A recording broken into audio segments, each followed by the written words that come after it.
మహాభారతం చదివినటువంటి చాలా మంది మధ్యలో మెదిలే ప్రశ్న, ఈ యుద్ధంలో శ్రీకృష్ణుడు పాల్గొన్నప్పటికీ యుద్ధంలో ఎందుకని శ్రీకృష్ణుడు ఎలాంటి ఆయుధాలు కానీ శస్త్రాలు కానీ వాడరు?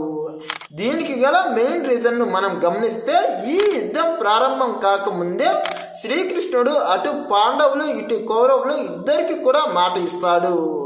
నేను ఈ యుద్ధంలో పాల్గొంటా, కానీ నేను ప్రత్యక్షంగా ఈ యుద్ధంలో ఎవరిపై కూడా దాడికి దిగడం జరగదు.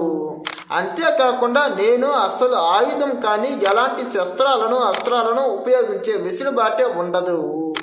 కాకపోతే నేను కేవలం వ్యూహకర్తగా మరియు కొన్ని విధాలైనటువంటి సలహాలు సూచనలు మాత్రమే ఇవ్వడానికి ఉపయోగపడతానని ముందుగానే ఇరువురికి సూచిస్తాడు. అందువల్ల దుర్యోధనుడు శ్రీకృష్ణుడు యుద్ధంలో పాల్గొనడు కాబట్టి అతడితో అవసరం లేదనుకొని అతని యొక్క సైన్యమైన నారాయణ సైన్యాన్ని మాత్రమే కావాలంటాడు. ఇక పాండవుల తరపున అర్జునుడు, నీవు మా వైపు యుద్ధం చేయకపోయినప్పటికీ మా వెన్నంటే ఉండి మమ్మల్ని ప్రోత్సహిస్తూ సహాయ సహకారాలు అందిస్తే చాలు అని అంటాడు. అందుమూలంగా శ్రీకృష్ణుడు పాండవుల వైపు పోరాడినప్పటికీ ఎలాంటి ఆయుధాలు శస్త్రాలు ఎత్తలేదు.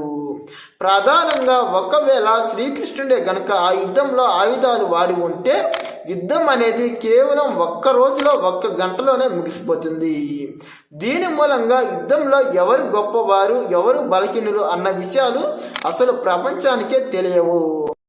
అంతేకాకుండా సాక్షాత్తు శ్రీకృష్ణుడు శ్రీ మహావిష్ణువు యొక్క అవతారం కాబట్టి తనే ఇలా యుద్ధంలో పాల్గొంటే ధర్మ అధర్మాల మధ్య విచక్షణ అనేది ఈ లోకానికి తెలియదని భావించి అతడు ఎలాంటి శస్త్రాలు అస్త్రాలు ఉపయోగించలేదు. అంతేకాకుండా దేవుడిగా అతడు నిష్పక్షపాతంగా అందరికీ సమానంగా వ్యవహరించాలి. యుద్ధం అనేది అందరికీ నష్టం కలిగిస్తుంది కాబట్టి ఇతడు ఏ ఒక్కరి పక్షాన ఉన్నా మిగతా వారి పక్షం అనేది పూర్తిగా నాశనం అవుతుంది. అందువల్ల వాళ్ళ పక్క కూడా కొందరు బలవంతులు మరియు గొప్ప వాళ్ళు ఉంటారు. వాళ్ళందరినీ కూడా అంతం చేయాల్సి వస్తుంది. ఇలా దేవుడిగా ఉండి వాళ్ళను చంపడం అధర్మం అని భావించి శ్రీకృష్ణుడు ఈ నిర్ణయం తీసుకున్నాడని కూడా కొన్ని పురాణాలు తెలుపుతున్నాయి. అంతేకాకుండా శ్రీకృష్ణుడే గనక స్వయంగా ఈ యుద్ధంలో పాల్గొంటే పాండవులలో గొప్పవాళ్ళైనటువంటి భీముడి యొక్క గదా సామర్థ్యం మరియు అర్జునుడి యొక్క శస్త్ర సామర్థ్యం అనేది ఈ లోకానికి పరిచయం అయ్యేవే కావు.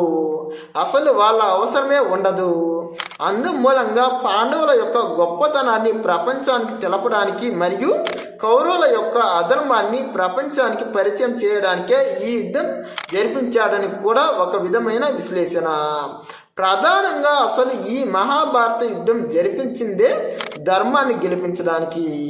అందుమూలంగా సమస్త ఆర్యమండలంలో ఉన్నటువంటి ధర్మాన్ని గెలిపించేందుకు వాళ్ళలో ఉన్నటువంటి పాప భారాలను అన్నింటినీ ఈ భూమి నుండి తొలగించడానికి ఈ యుద్ధం చేపించారని కూడా చాలా వరకు పురాణాలు గ్రంథాల్లో చెప్పబడింది. అందుమూలంగా శ్రీకృష్ణుడు కేవలం ఒక సూత్రప్రాయుడిగానే ఉండి ఈ యుద్ధాన్ని జరిపించాడే కానీ తను మాత్రం రియల్గా ఈ యుద్ధంలో పాల్గొనలేదు. కాకపోతే ఈ యుద్ధం మధ్యలో ఒకానొక సమయంలో భీష్ముడిని కంట్రోల్ చేయడానికి పాండవులు అష్టకష్టాలు పడుతున్న సమయంలో శ్రీకృష్ణుడు తను చేసిన ప్రతిజ్ఞను కూడా మరిచి భీష్ముడిపై దాడి చేయబోయాడు. కానీ అదే సమయంలో అర్జునుడు అతడిని ఆపాడు. ఇక తర్వాత మామూలుగానే భీష్ముడిని లొంగేలా చేశాడు. ఇది ఒక్కటి తప్ప శ్రీకృష్ణుడు స్వయంగా ఎక్కడా యుద్ధంలో పాల్గొనలేదు. ఇలాంటి మరిన్ని ఇంట్రెస్టింగ్ వీడియోస్ కోసం మా ఛానల్ను సబ్స్క్రైబ్ చేయండి. ఈ వీడియో నచ్చితే లైక్, షేర్, కామెంట్.